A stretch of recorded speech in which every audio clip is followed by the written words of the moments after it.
देखिए, इन्होंने जो यहाँ पे कंक्रीट का स्ट्रक्चर सपोर्ट के लिए बना था उसको हटा दिया है। इस स्ट्रक्चर में जो है कंक्रीट नहीं डाली है, ऊपर के तार निकाल दिए हैं। यहाँ का जो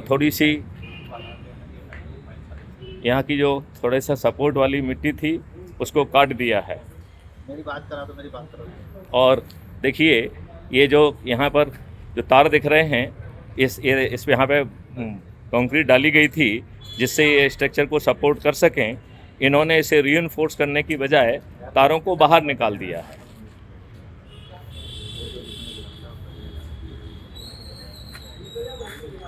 देखिए कितने अंदर तक इन्होंने जेसीबी से गहरा खुदाव किया है।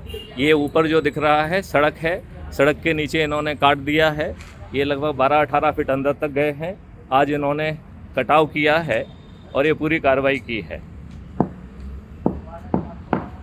ये बड़ी शर्म और लज्जा की बात है कि केवल 1/3 एरिया में परमिशन होने के बाद ये 70 बाय 55 फील्ड पे नंगा नाच कर रहे हैं।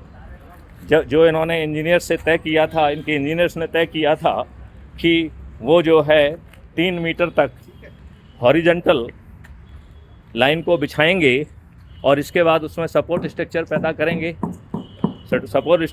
करेंगे